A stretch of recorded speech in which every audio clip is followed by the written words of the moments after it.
Hi dears, ഇത് കഴിഞ്ഞ ദിവസം ഞാൻ ചെയ്തൊരു ബെൻഡോ കേക്കിൻ്റെ കേക്ക് ഡിസൈനാണ്. ഇതിന് ബെൻഡോ കേക്ക്, അതുപോലെ തന്നെ കൊറിയൻ ലഞ്ച് ബോക്സ് എന്നൊക്കെ പേര് പറയും കേട്ടോ. ഇത് നമ്മൾ ബ്ലാക്ക് ഫോറസ്റ്റ് ആയിരുന്നു ഫ്ലേവർ വന്നിട്ടുണ്ടായിരുന്നത്. ഞാനിത് കേക്ക് ബേസ് ബേക്ക് ചെയ്തെടുത്തിട്ട് ആദ്യമൊക്കെ എന്ന് പറഞ്ഞാൽ ബെൻഡോ കേക്കിൻ്റെ ബോക്സ് ഇവിടെ അവൈലബിൾ ആയിക്കൊണ്ടിരുന്നത് ഇച്ചിരി കൂടി വട്ടം ഉണ്ടായിരുന്നു, പക്ഷേ ഹൈറ്റ് കുറവായിരുന്നു.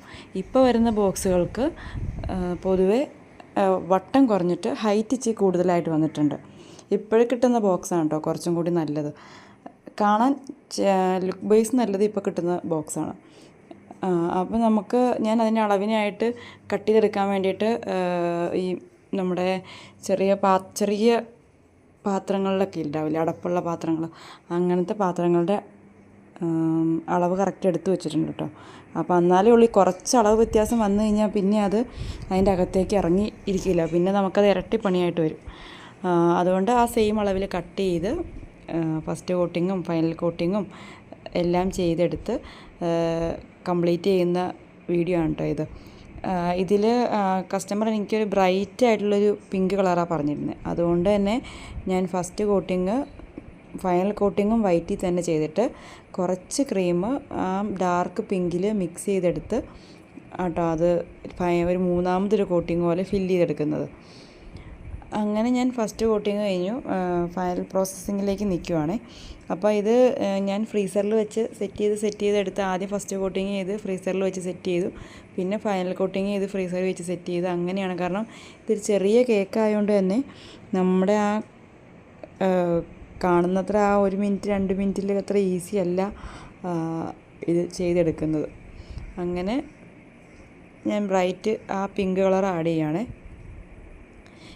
ഈ പിങ്ക് കളർ കംപ്ലീറ്റ് ചെയ്യാൻ നേരത്തെ ഏകദേശം ഞാൻ 1/2 മണിക്കൂറോളം ഫ്രീസ് ചെയ്ത് വെച്ചിട്ടാണ് ചെയ്യുന്നത്. കാരണം ഫസ്റ്റ് കോട്ടിങ്ങും രണ്ടും വൈറ്റിലാണല്ലോ, ഇത് ബ്രൈറ്റ് ആയിട്ടുള്ള കളർ ആയതുകൊണ്ട് നമുക്ക് ഉള്ളിലേക്ക് അങ്ങനെ പോകണ്ടെന്നുള്ള രീതിക്കാണ് കേട്ടോ ഞാൻ അങ്ങനെ ചെയ്തിട്ടുള്ളത്. കൂടുതലും ബ്രൈറ്റ് കളേഴ്സ് എല്ലാം അങ്ങനെയാണ് കൊടുക്കാറ്. കസ്റ്റമർ ചൂസ് ചെയ്താൽ മാത്രമേ അത്ര ബ്രൈറ്റ് കളർ കൊടുക്കാറുള്ളൂ, ഇല്ലെങ്കിൽ ലൈറ്റായിട്ട് ഷെയ്ഡായിട്ടേ കൊടുക്കത്തുള്ളൂ. ചിലപ്പോൾ ചില കളറുകൾ നമ്മൾ ആഡ് ചെയ്ത് കഴിയുമ്പം ടേസ്റ്റ് ബേസ് ഒരു വ്യത്യാസം വരും. അത് നമ്മൾ ചെക്ക് ചെയ്ത് നോക്കിയിട്ട് വേണം കേക്കിലേക്ക് അപ്ലൈ ചെയ്യാൻ. അങ്ങനെ ഫൈനൽ കോട്ടിംഗ് ഒക്കെ കംപ്ലീറ്റ് ചെയ്ത് ബേസൊക്കെ ക്ലിയർ ചെയ്തെടുക്കുന്നുണ്ട്. ഇതിനകത്തുള്ള ഏറ്റവും റിസ്ക് പിടിച്ച പരിപാടി എന്ന് പറയുന്നത് ഇത് ബട്ടർ പേപ്പറിലേക്ക് ട്രാൻസ്ഫർ ചെയ്യുന്നതാണ് കേട്ടോ.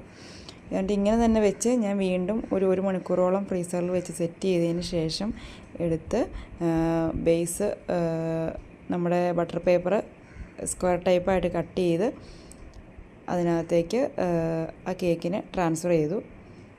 അങ്ങനെ വലിയ കുഴപ്പമില്ലാതെ നമുക്ക് ട്രാൻസ്ഫർ ചെയ്യാൻ പറ്റി. അപ്പോൾ ഇനി നമുക്ക് എടുത്ത് വയ്ക്കാൻ 2 സൈഡിലും ബട്ടർ പേപ്പറിൽ പിടിച്ച് അതിനകത്തേക്ക് ഇറക്കി വയ്ക്കാം കേട്ടോ. പിന്നെ ഈ ബട്ടർ പേപ്പറോടുകൂടി എടുത്ത് വെക്കുന്നതുകൊണ്ട് തന്നെ വേറൊരു ഗുണം എന്നാന്ന് വെച്ച് കഴിഞ്ഞാൽ നമുക്കൊന്ന് അങ്ങോട്ടും ഇങ്ങോട്ടും മാറ്റണമെങ്കിലോ ഒന്ന് സൈഡ് ശരിയാക്കണമെങ്കിലൊക്കെ ഒന്ന് ബട്ടർ പേപ്പർ വയ്യ അങ്ങോട്ടും ഇങ്ങോട്ടും വലിച്ചു കഴിഞ്ഞാൽ അത് ശരിയായി കിട്ടും. പിന്നെ അവരെനിക്കൊരു ഡിസൈൻ അയച്ചു തന്നിട്ടുണ്ടായിരുന്നു, ഒരു 20 ഏകദേശം. ഞാൻ കഴിഞ്ഞ ദിവസം 2 ബെൻഡോ കേക്ക് ചെയ്തതിൽ 2ലും സെയിം ഡിസൈൻ തന്നെയായിരുന്നു. രണ്ടും ഒരാൾ തന്നെ ആളുടെ ഫ്രണ്ട്സിന് വേണ്ടിയിട്ട് ഓർഡർ പറഞ്ഞിട്ടുണ്ടായിരുന്നതായിരുന്നു കേട്ടോ. അങ്ങനെ ഡിസൈനൊക്കെ കൊടുത്ത് ലുക്ക് കംപ്ലീറ്റ് ചെയ്തെടുക്കുന്നുണ്ട്. അങ്ങനെ ഇതായിരുന്നു അതിൻ്റെ ഫൈനൽ ലുക്ക് എന്ന് പറയുന്നത്. അങ്ങനെ വർക്കൊക്കെ കംപ്ലീറ്റ് ചെയ്ത് ഫൈനൽ ലുക്കൊക്കെ ഇതായിരുന്നു.